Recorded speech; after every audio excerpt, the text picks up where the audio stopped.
Good afternoon. I'm Robert Pondicio. I'm a senior fellow at the Thomas B. Fordham Institute in Washington, D.C., where I pretend to be a policy wonk, but I write mostly about curriculum and instruction, school culture, civics, and other practice-related questions. I'm also a former teacher. I taught fifth grade in the New York City public school system in the South Bronx for several years, and high school civics more recently at Democracy Prep charter school in New York City. Our topic today, and thanks for joining us, is Getting Lit, Transforming Our Next Generation of Readers. And we're joined by three fantastic panelists. From left to right on my screen is Robin McClellan, Supervisor of Elementary Curriculum and Instruction for Sullivan County Schools. That's in East Tennessee. Robin's school system has received national attention for the progress that it's made using the Core Knowledge Language Arts program. After 4 years of their implementation, all 11 of the elementary schools in Robin's district that are using CKLA from kindergarten to fifth grade have moved from a 1 on the Tennessee Ready assessment to a 4. That means they're now exceeding the state's growth standard. In the center of my screen is Jessica C. She is Success Academy's Director of Literacy and History and the head of the network's Education Institute, whereby it shares its practices with the field. I got to know Jessica while I spent a year at Success Academy reporting my book, How the Other Half Learns, which I wrote after watching Success absolutely crush the state's reading tests year after year. So every year Success Academy got bigger and every year they got better. And with literally not one single weak school in their network of nearly 50 New York City charter schools. The last time I looked, and Jessica will correct me if I've got this data wrong, the lowest performing Success Academy had about 85% of its kids at or above grade level in reading, meaning all the other ones were even better. And that's even though its 17,000 students are predominantly low-income kids of color in some of New York City's first neighborhoods. Also, is executive director of the Johns Hopkins Institute for Education Policy. David is professor of education at Johns Hopkins. He was also the founder, along with Norman Atkins, of what evolved into the Relay Graduate School of Education. He served for a few years as the Commissioner of Education for New York State, where history, I think, will remember him for leading the launch of Engage New York, the nation's most consulted online curriculum resource.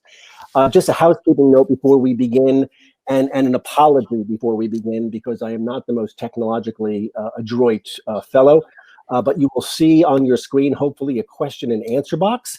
We will take questions and answers and offer answers, hopefully, as we go on for the next 45 minutes or so. But please put your questions for any or all of our panelists in that box, and I'll pull them directly from there. In preparing for this conversation, I told my colleagues that I preferred not to dwell too much on COVID and what everybody insists on calling the new normal. Instead, I thought we should look ahead to the resumption of the old normal and focus on the foreseeable challenges in elementary literacy that lie ahead perhaps as the result of the disruptions of the past and current school year. But today there was some news, so I warned my colleagues that we would talk about this. It's worth discussing. There's data, which perhaps you've seen, from nearly 4.4 million students in grades 3 through 8 across the country who took the NWEA MAP growth assessment in the fall of 2020, so fresh data. It shows that students performed similarly in reading to same grade students in the fall of 2019, 1 year ago, but about 5 to 10 percentile points lower in math. So what this seems to suggest at first glance is that maybe the disruption wrought by COVID has not had that dramatic of an impact on reading achievement, maybe none at all. So let's just start by asking, what should we make of that? And I'll just go right to left and ask Robin, what does that say to you? I guess the first piece is our state didn't have districts participating. I don't know if it was by choice or not. So for us, it isn't as applicable. So I still have this reality check that there are going to be gaps in learning. Part of this data could have come from the fact that often schools have taught the curriculum by about the time of COVID, because assessments are coming, and we know that that's often what drives instructional pacing. I think it all depends on what happened when the kids were gone. So, some districts used an online platform, and some districts went, moved forward with tier 1 instruction. So I think probably that data is diluted, and I don't know if it's really representative of at least the districts and children that I've been working with. But I think it's time to take pause and look at what that data shows us and where do we move forward. Yeah, I would simply add that NWA actually says in the report that it's an incomplete statistic because it's missing children who just aren't there to be tested. And it rightly points out that those are disproportionately underprivileged children and children of color. So I suspect the sample is skewed, and they suspect it as well. The other more cynical and sad response is that you can't unlearn what you haven't learned in the first place. And, with very modest learning in reading and it going to background conditions, home background conditions in particular, as you know, Robert, and have written about, compared to math, where it's a skills-oriented learning that is much more dependent on what happens in the classroom and only in the classroom. So we may be seeing a differential impact. Jessica, what are you seeing at success? I certainly agree with the points that David and Robin have made. And I would also add that I think that it speaks to prioritization. I know certainly for us at Success that in the work we're doing, reading must come first.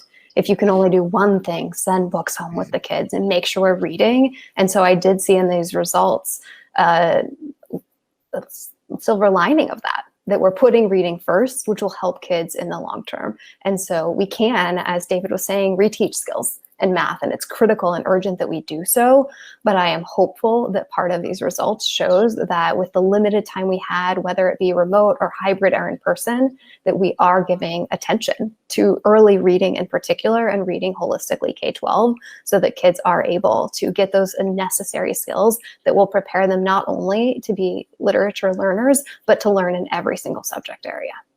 At the risk of getting too far down into the weeds, Jessica, I'm curious.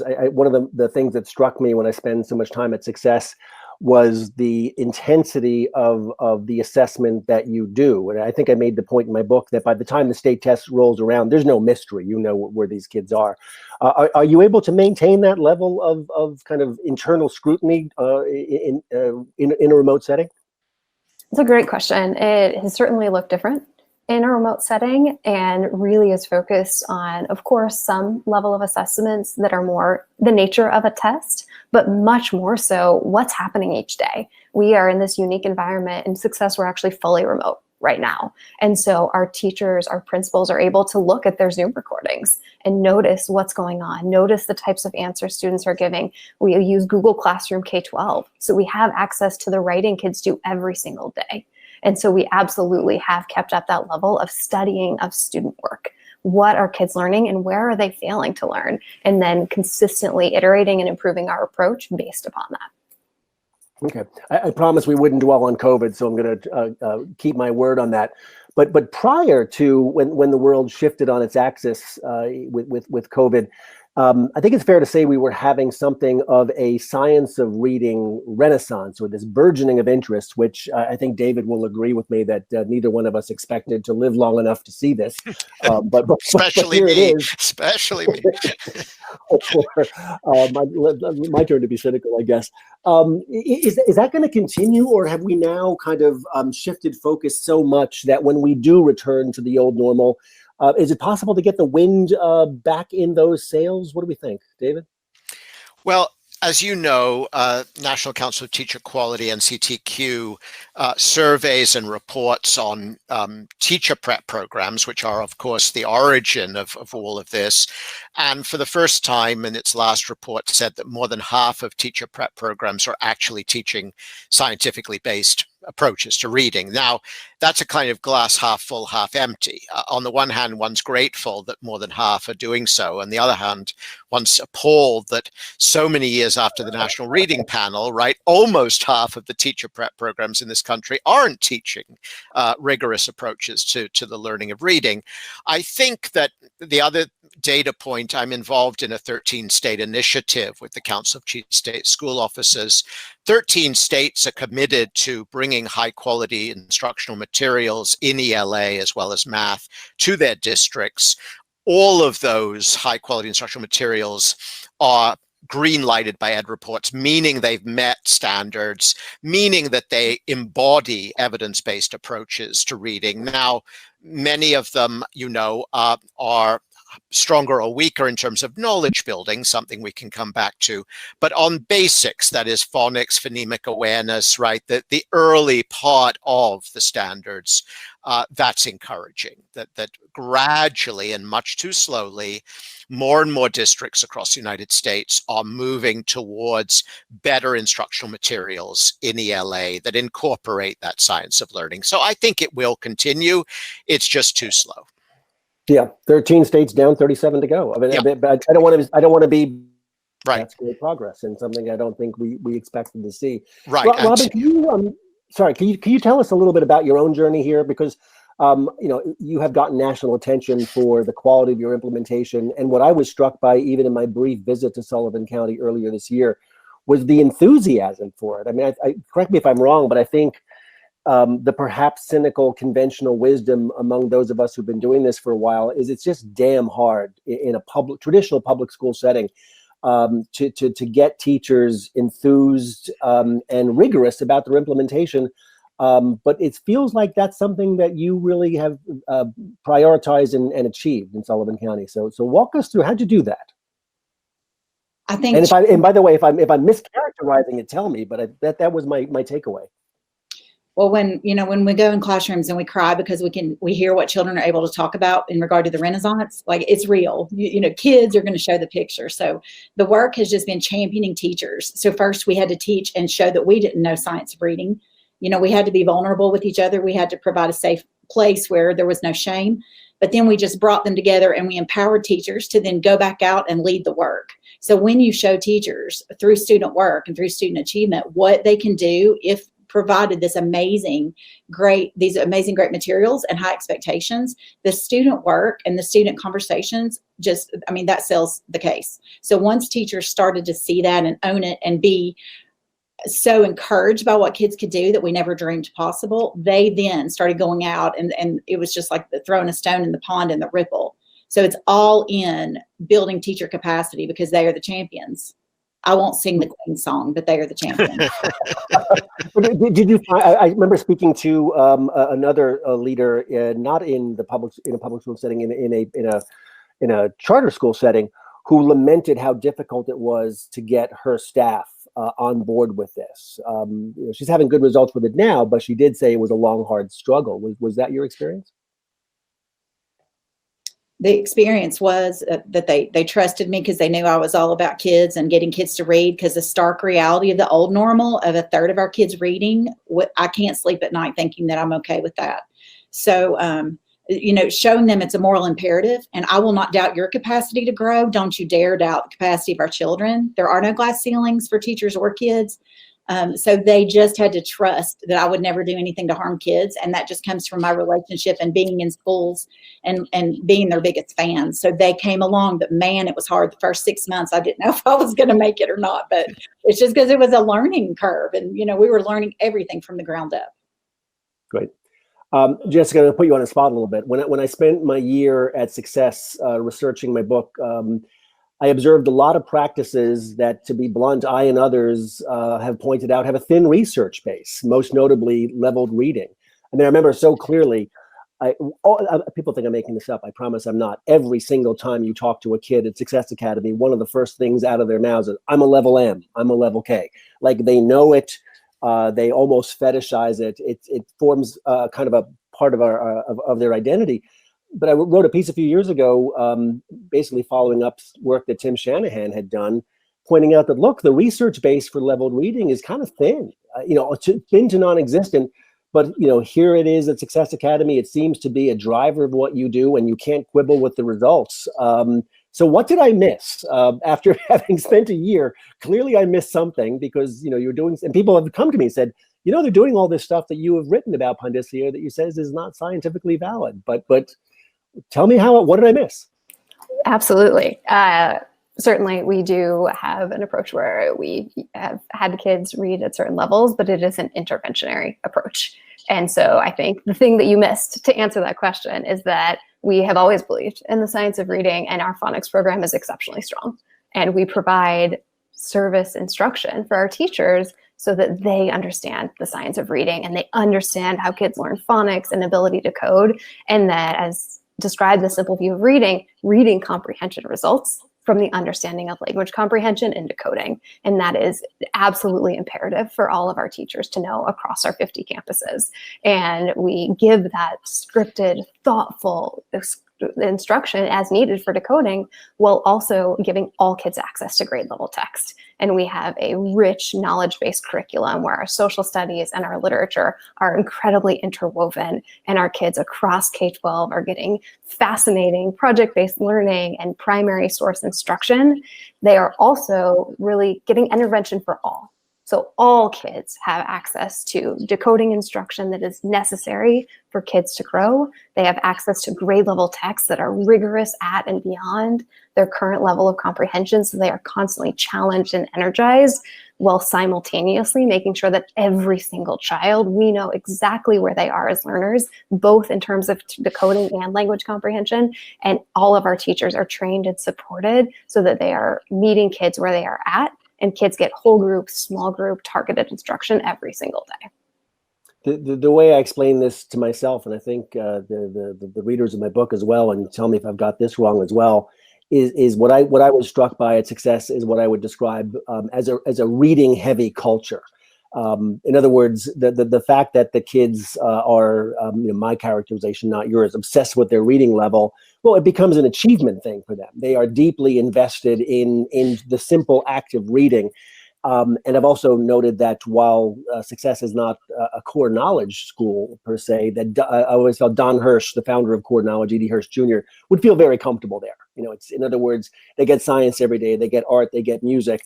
They valorize, or you valorize the window, not the mirror, so to speak. So the sum agree with that. Is maybe greater than the whole of the part, so to speak. Certainly, and you've spent enough time at Success, Robert, that I'm sure you've heard us say this many times, that when you teach a child to read exceptionally well, they can teach themselves anything.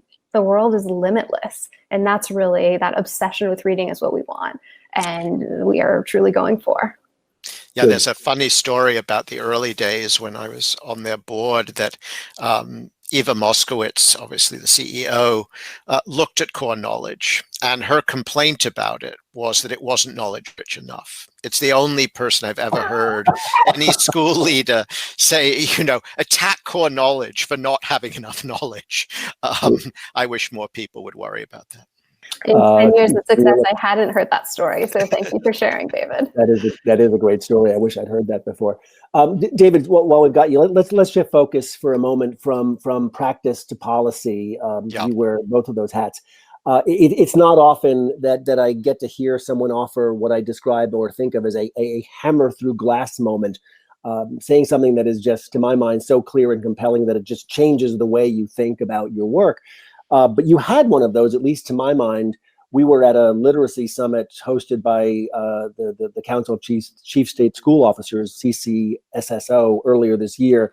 And you made this observation, and I wrote it down because I want to quote you correctly. We were in a room full of state education superintendents, and you noted that states, quote, have multiple tools at their disposal they're simply not using. You said, and again, I'm quoting, accreditation is a real tool. A school of education, an alternative certification program cannot operate if the state says it cannot operate. Right. This to me was kind of an aha moment, maybe obvious to you, but can you unpack that for us a little bit? And what that means in terms of reading achievement and raising it? Right. So David Labaree, professor at Stanford, once wrote that schools of education are terrible, something that yours truly has been saying as a former dean of a major and excellent school of education, but it doesn't matter because teachers forget everything that they were taught. That's an odd way of complimenting, a preparation program. The fact about this is that states regulate teacher prep.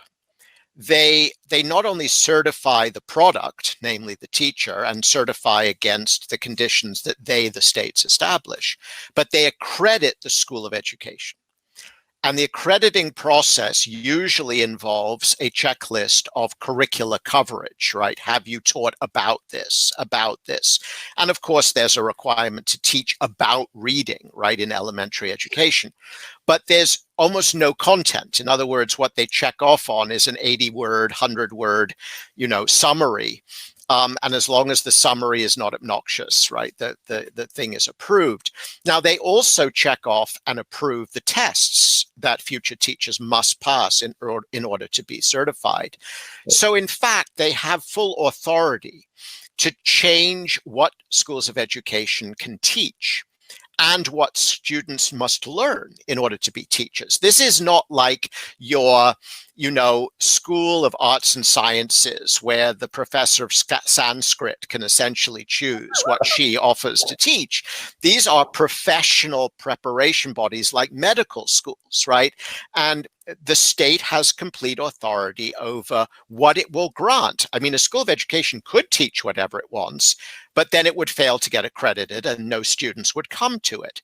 So, for example, Massachusetts has put in place a rigorous reading test, right, based on the science of reading for future teachers. And if they do not pass that test, they cannot become teachers, right? This is sort of ABC of state authority. Most states rely on praxis. There is no strong correlation between generic praxis tests, and outcomes for teachers. The only correlation is between subject matter tests, right? Knowledge of what you're actually going to teach, unsurprisingly. What we need is for all states, very frankly, to do what Massachusetts has done, and that is to make sure that there is in place for all elementary school teachers a rigorous test, right, that shows that they know what the science of reading says. And then we need a video demonstration in their clinical practice that they can actually do this in the classroom, right? It's not just book knowledge. As anyone, I'm sure Robin, Jessica will confirm, right? We can all read the same thing, doesn't mean we can teach it effectively. Right. So you need the book knowledge, you need the practical clinical experience, and the states have absolutely authority to do this.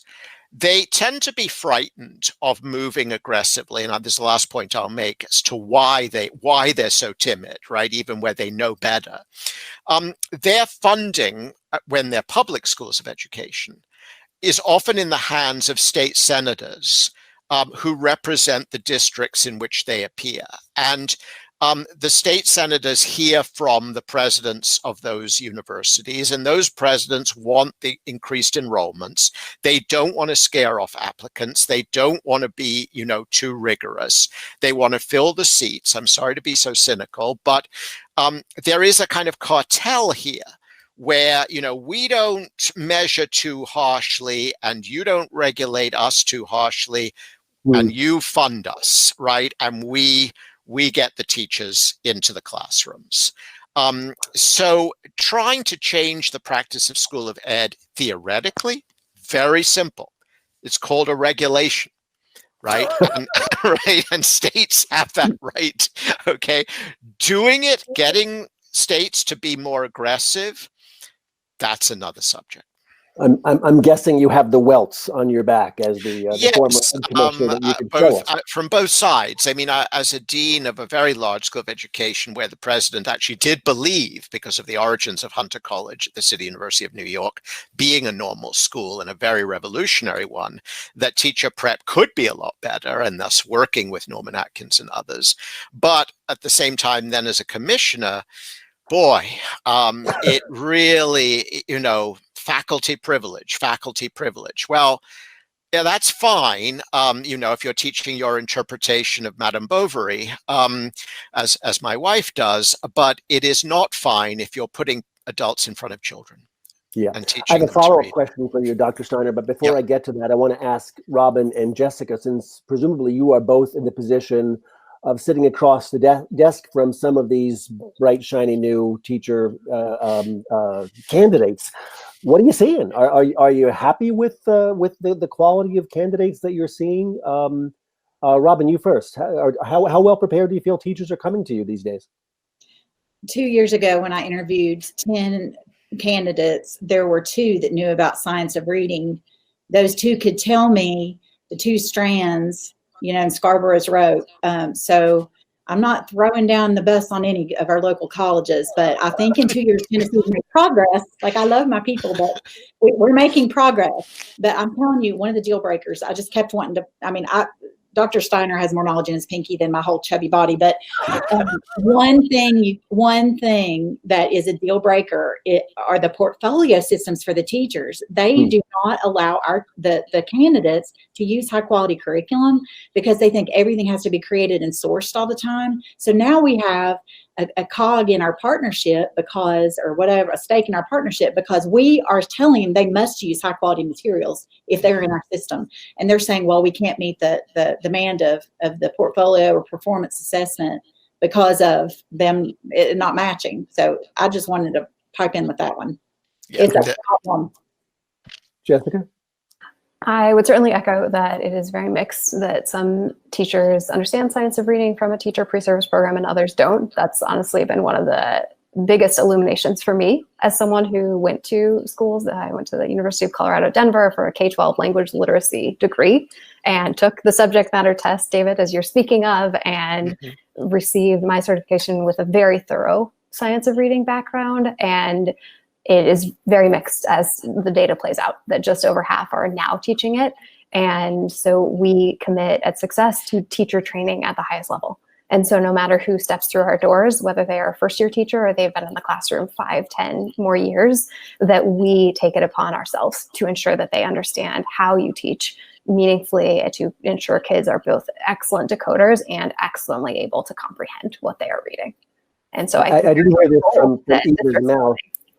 I didn't hear this from Eva, but I heard it from somebody who relayed it from Eva, that she's just fine getting people who have not been damaged by schools of ed, so to speak, and that this way you get to train them your own way.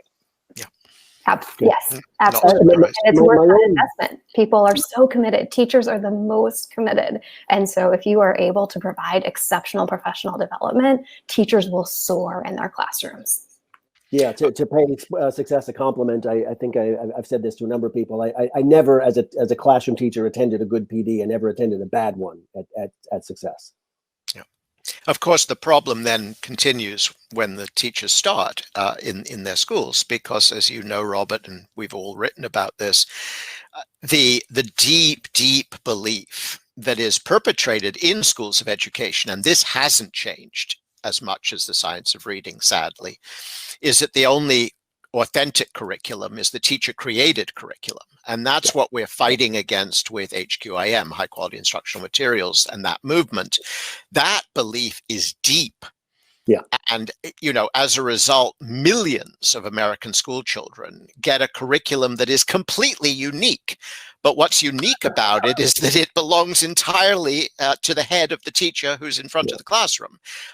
And it can be dreadful, indifferent, mediocre, good, wonderful, or exhilarating, depending on the sheer luck or bad luck of who you happen to be sitting in front of. I couldn't agree more, and creates year-over-year vertical concerns when children are then subject to different curriculum and different learning every single year. Yes, Success is, we develop our own curriculum, but it is very carefully attended to in terms of the vertical alignment so that we are able to support students and teachers, because the other huge benefit of a shared curriculum is that teachers get to spend their time on studying student work, on the data analysis, and making sure that they are preparing not by writing lessons or downloading worksheets, rather that they are studying excellent high quality texts and what their children know so that they can provide the highest quality of instruction each day. I'm laughing because, and I've told this story far too many times about my own journey as a curriculum advocate. It stems from my very first days as a 5th grade teacher, when I asked in my innocence, well, what's my curriculum? What should I teach? And my staff developer from I'll say it, from the Teachers College, Lucy Calkins reading and writing program said, well, Mr. Pandisio, you're the best person to know what every child needs. said, that can't possibly be true. I just got here. Surely, I thought it was a hazing ritual, like they were playing a joke on me, but no. David, here's the follow-up question I wanted to ask you, and you may have alluded to this earlier in hinting at that you're working with 13 states. So you made this remark at that summit about tools we're not using, accreditation, certification. Are those 13 states saying, hey, Dr. Steiner's onto something here? Yes, I mean, and it's not just me. University of Virginia is the first university I'm aware of to be interested in a phrase that surely I didn't coin, but came to me of curriculum literacy. That is actually requiring, and again, the states could do this, a course in curriculum literacy, meaning that teachers, future teachers, would be taught how to recognize the differences between a strong and a weak curriculum, how to remediate a weak curriculum if their district insists that they teach it, how to actually remediate it for different groups of students, including gifted and talented, that according to my colleague at Johns Hopkins, Jonathan Plucker, maybe 20 to 25% of our students are above grade level. We often forget those students, and just focus on those below. So yes, they are beginning to talk about, and in fact, my most recent meeting with CCSSO and the 13 states, I was speaking about this very issue, about curriculum literacy. It doesn't exist in any school of education minus University of Virginia, as far as I know. Now, that may be a statement that's already out of date as of 2 months ago, but it's not much out of date. We have over 1,300 teacher prep programs in the United States. I'm sure that not more than 4 are doing it. So this would be a sea change, right? This curriculum, the way we've taught future teachers is by methodology, right? Yeah. You will teach English or reading by this method, and we're, of course, by definition, curriculum agnostic. In other words, because we don't know the curriculum that teachers are going to use, we've simply closed our eyes and said we're going to teach it as if it didn't matter. And then that becomes a self-fulfilling prophecy. Future teachers think curriculum is just a matter of personal preference. Yeah, that's my other epiphany as a curriculum advocate was when I became a new teacher and I was an alternative certification, second career, 5th grade teacher. When they asked me at my school what grade I wanted to teach, I said 5th, which nobody wanted to teach, but I did. Why? Because I thought, been taught how to teach kids how to read. And I thought this was a blind spot that I would be exposed, even though I'm a certified elementary school teacher. It took me a while to realize, no, that was not an oversight. That was by design. So that happened. David, let me ask you, and I'll see how candid we're willing to be here. True or false? One of the other rubs here is if we raise the bar for teacher certification, if we really push the rigor on the science of reading, we're suddenly going to not certify a whole hell of a lot of teachers, right? Right. So this is the vicious circle of all vicious circles in education, because what you've just said is true. The problem is this: we know we need stronger teachers, to teach children well. We know if we make the entrance requirements more rigorous, we will lose diversity. We will have greater teacher shortages.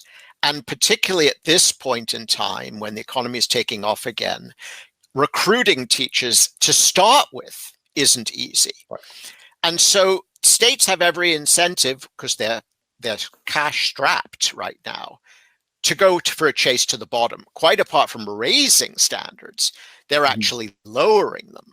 Right now, one answer is frankly the Norman Atkins answer, and I hope he doesn't mind me slightly compressing a much richer conversation. But like you mentioned earlier, Robert, his view has tended to be: give me folks who know very little, and even folks who are modest in terms of academic credentials, as long as I can train them. Right.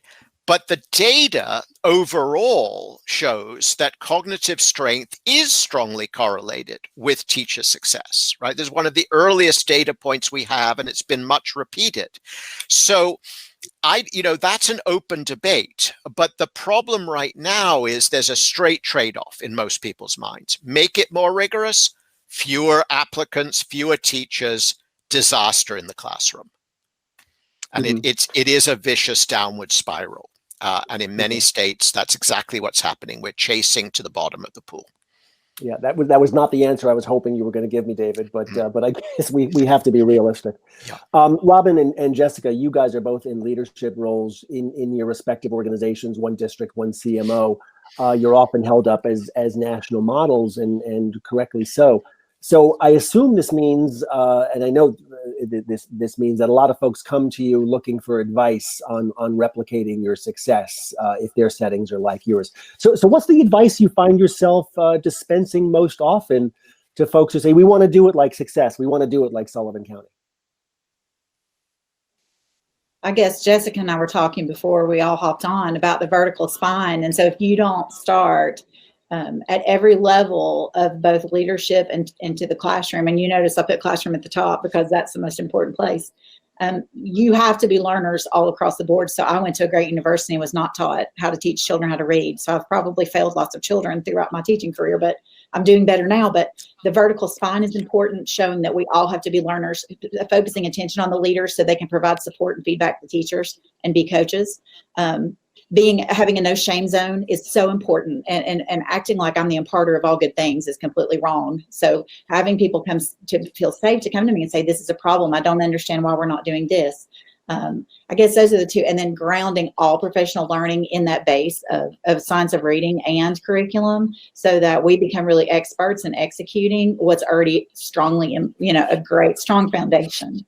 So I guess, that those things are our lessons learned that have propelled our success. Thank you for sharing those, Robin.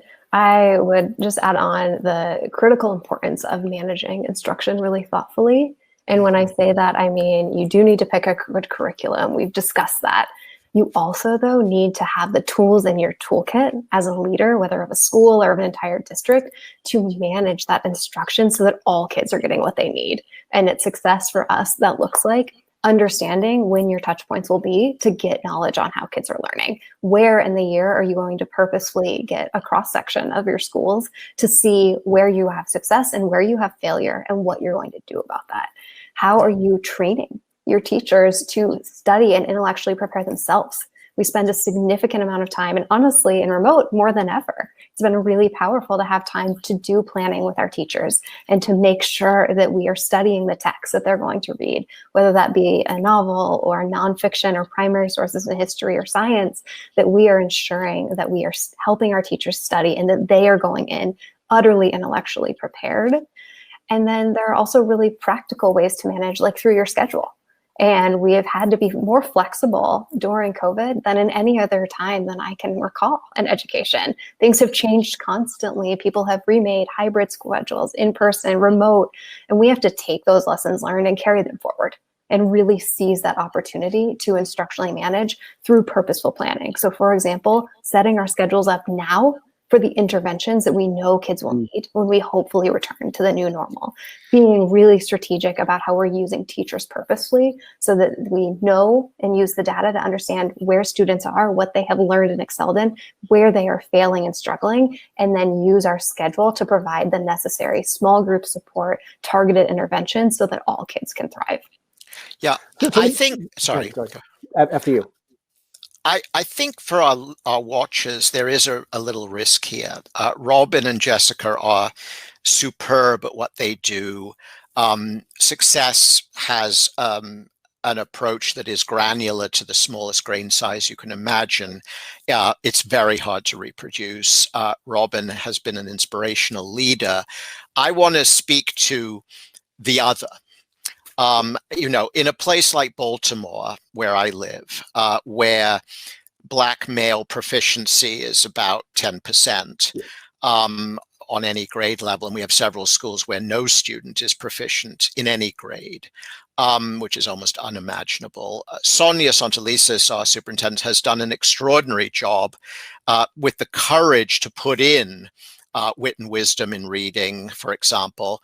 But she knows that there is an enormous journey between the habits of the past and where she needs the system to be.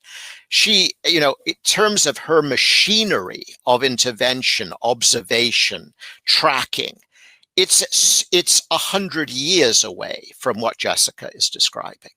Yeah. And no one in the system's ever experienced anything close to what Robin's been able to do, right? I think we have to be real world about this, right? You know, for Sonia, it's actually been she herself walking through the corridors, right? Saying to her team, do you see this? Yeah. Right? Can we do something about this? Right? I think it's hard perhaps for us to really imagine what the status quo is and how distant it is from what Robin and Jessica are sharing. And Yeah, I David, just, I think that's right. yeah. No, I think that's right. And I've actually had the pleasure of doing school visits with Dr. Santelises not that long ago. So my experience echoes yours. You're kind of anticipating a question I was going to ask you, which is, and look, I get cranky when I hear people say things like, well, teaching reading is rocket science.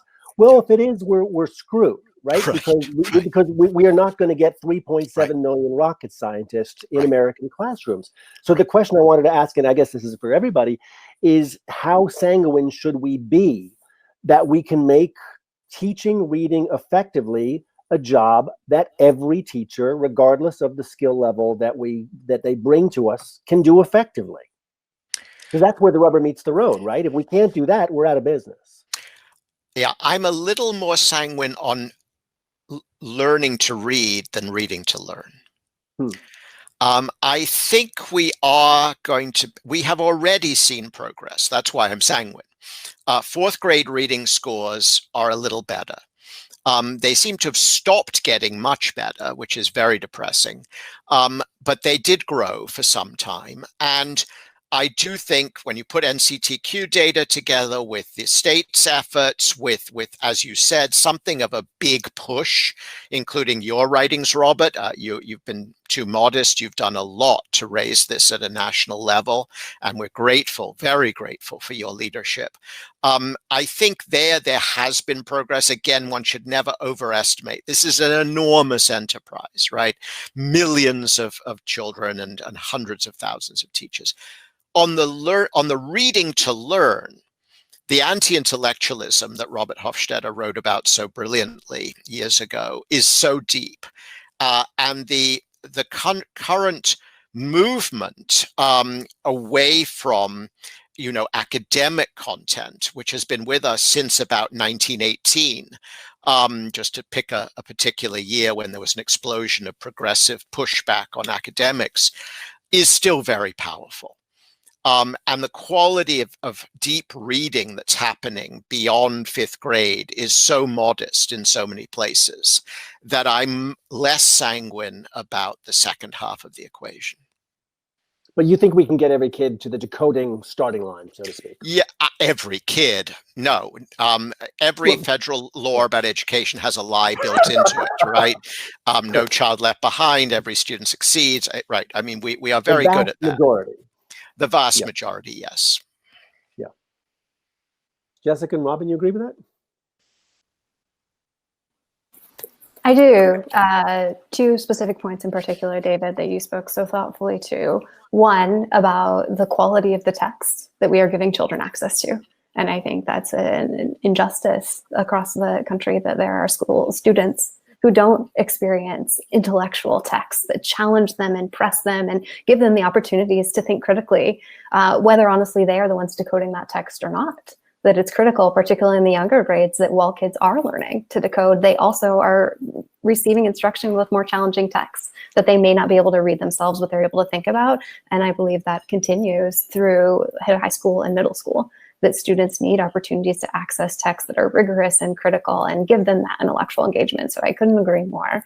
And then I do agree with the decoding. And I think this is although David, you're right that it is hard to replicate in different contexts. And I'm so glad that you said that we use Success for All at Success Academy, a phonics curriculum that is widely available. There are so many others, but we personally have used Success for All, that it is accessible. It is a curriculum that teachers, whether they're very new or have been in the profession for many years, are able to access, or able to be developed and able to use to get kids to the point where they are able to access text themselves. So I'm also sanguine about that and agree with your perspective. I'm going to have to go like investigate a thesaurus, because you all have thrown out some terms that I really need to Google. Everybody's worried that I'm even on the panel today, but one time I was doing a webinar and they're like, if somebody put a snarky chat in, like, this sounds like a commercial for HQIM. And I said, well, first of all, my paycheck will show you I'm not being paid by any HQIM. But second of all, yeah, it is, because for us, the only thing that ever would level the playing field, we do not have the capacity to do the work Jessica has done and do it right and well. HQIM was the deal breaker, and that is what has built such equity, not only opportunity for our kids, but with teachers. And so we have teachers who really struggle to be able to make the rubber meet the road. And now we're all in it together. We're all learning together. We can speak the same language. And I don't want to hear the excuse of not having money to buy the curriculum, because there are many that are open resource. And that's exactly what we had to do. No money. I stood on Easter Sunday, forgive me, Lord, and printed CKLA domains because my kids needed the materials and teachers need the materials, whatever.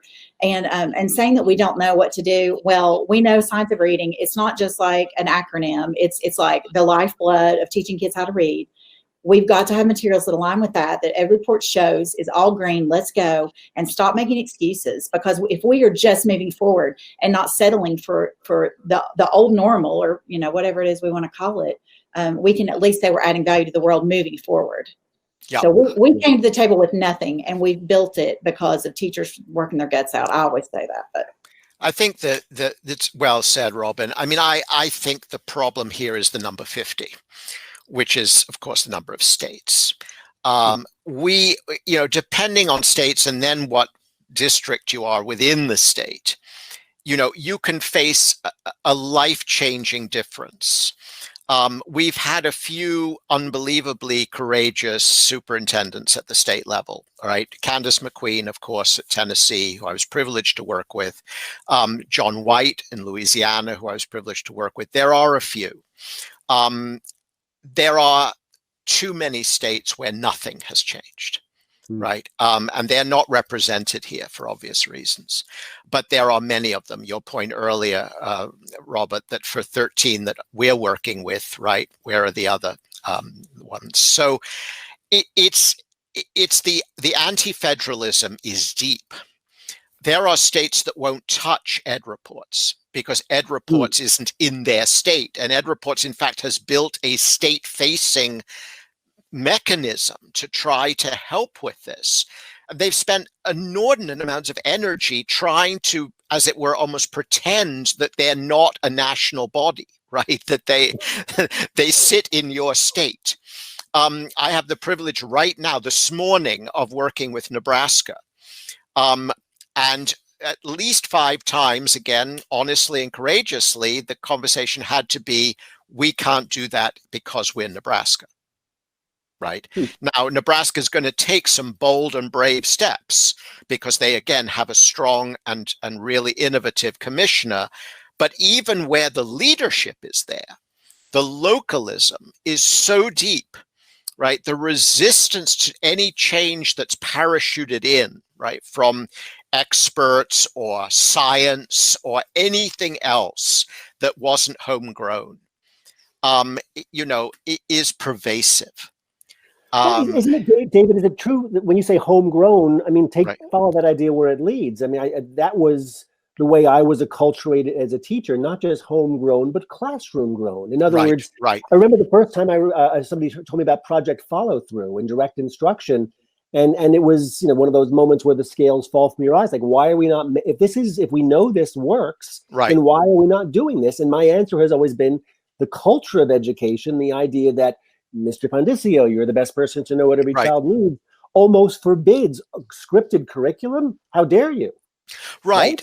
I mean, I always use, and you've heard this before, Robert, but I use the example when I talk to states of Meryl Streep. When she gets a script, right? She doesn't say, oh no, I didn't write it. She says, is it the best script, right? Yeah. That shows my acting skills. To confuse the skills of curriculum design with the skills of teaching is a fundamental error. Those are different skill sets. Yeah. And I think but the anti-science, right, goes again way back to that progressive instinct. It is this whole child instinct that somehow the act of teaching is a kind of sacred, almost mystical process that is deeply sort of undefinable. And that many people, and I mean this as a compliment, who are drawn to teaching are drawn to its human dimension. Sure. Right? They're drawn to that sense of I'm building a relationship with the child, which is fantastic. And they do amazing work. I mean, we tend to beat up on people for not doing what we think is right, but they're deeply well-intentioned. To combine deep humanism, in the sense I've just described it, with a willingness to accept the science that comes from, Chiefs for Change or Deans for Impact or CCSSO or some journal article, that's not an easy cognitive stretch, right? Yeah. Because if you went into giving your life to teaching 6-year-olds, right, it's not because you wanted to be a research scientist. Right. I've made the point that as a teacher, I would have had a lot more time for developing relationships with students and families if I hadn't been spending 10 or 20 hours a week online with the empty plan book by my elbow thinking, what am I going to teach tomorrow? Right. So you give me a curriculum, suddenly I'm the biggest SEL guy in the world because right. I've gotten all the bandwidth for it. Right. But you made that connection. Right. Well, yeah, thank you. Last question, because we're just about out of time. But there was another hammer through glass moment for me just a week or so ago. I was speaking to a teacher and literacy advocate on the West Coast. And she made the point, I wrote about this in a piece for Fordham the other day, that, look, we could probably make progress on reading if we just told teachers, this is your primary job. I mean, and so she made the observation, my paraphrase, that we don't give permission to elementary school teachers in particular to focus on teaching reading well. We tell them that their job is it's STL, it's unpacking your implicit bias, it's classroom management, it's a bunch of district initiatives. Her point, I think quite correctly, was you need to tell teachers this is your primary job, everything else is secondary. Right. Is that a doable proposition for American education to just say, even just at the K1 and 2 level, your job, you have one job, teach reading?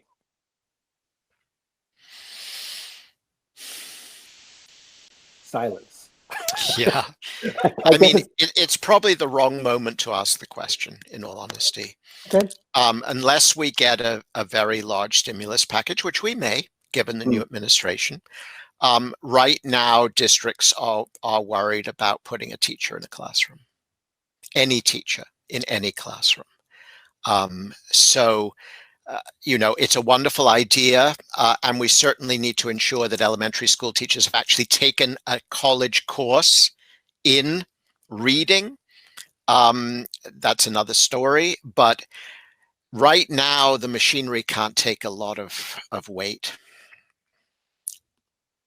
I guess my first thought is just if you have great curriculum that celebrates diversity and provides those high quality texts that Jessica talked about that are challenging, and that embeds social studies and science and really meaningful background knowledge building, then that's half the battle. Like, let's get kids into texts that are challenging, that are on grade level, tasks that are connected and important and meaningful, but then let's make sure that we're teaching them about the civil rights movement. Let's build better citizens instead of like reading a book that's junk like I read to kids when I was a first grade teacher. But the whole thing that is worrying me, though, is like we've just taken our first step into Engage New York in math. And so we're starting to really start to build some foundational conceptual knowledge, and our teachers are loving it. So it's like, I think it's both and. But then again, if you do the right thing well and provide support, lots of these little distractors will go away. Yep, I agree. Absolutely. I could not more wholeheartedly agree that it's about simplifying rather than adding. Yeah. And it's not that we're saying do all of the things, teachers, that you've already done and do this as well, because the job of a teacher has never been harder than it is right now as we transition between remote, in-person, hybrid. We need to simplify and connect the dots. And Rob and I completely agree that when you're reading a history book or a history passage, that is reading and that's teaching reading. So is math. When you are understanding the math question you're being asked, that is comprehending. And we have to support and give clarity so that our teachers are empowered to give instruction, to be exceptional reading teachers, and to see that you don't just teach reading in a short block, but you rather do it across the day. Right. Last point, if I may, and that is simply that, and it's an inference from what Robin and Jessica have just said, PD that is curriculum specific, that is on site with trusted people, right? Tom Kane from Harvard and I did a co-op ed on this. 1.1 days, that was Tom Kane's finding.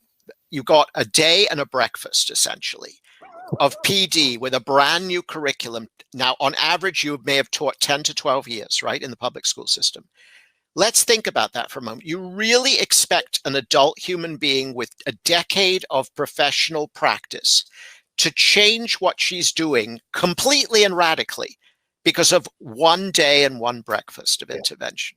I mean, this is, my point is that leadership, which is something we really haven't talked about at the school level, principles are absolutely the crucial glue that holds HQIM and teacher practice together.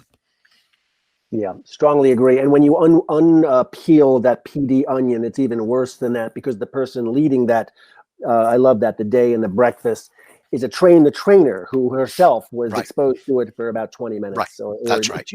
Maybe 2 days at a Holiday Inn somewhere, and then comes back and is now the expert. So yeah, it's interesting, David, because on the one hand, I've always thought we have given ed schools too much of a pass, forgive me, in the ed reform era, but PD may be even worse. What passes for professional learning in our business and we waste billions, Robert, billions on this. 18 billion. I happen to know that number. I just read it today. So yes, that's right. Thank you all, Robin, Jessica, and David. I admire the heck out of all of you. I'm just so pleased that you could make this time to share together. So thank you very much, and thank you to our audience. Enjoy the rest of the conference. Thank you, Robert, for your leadership in this really critical area.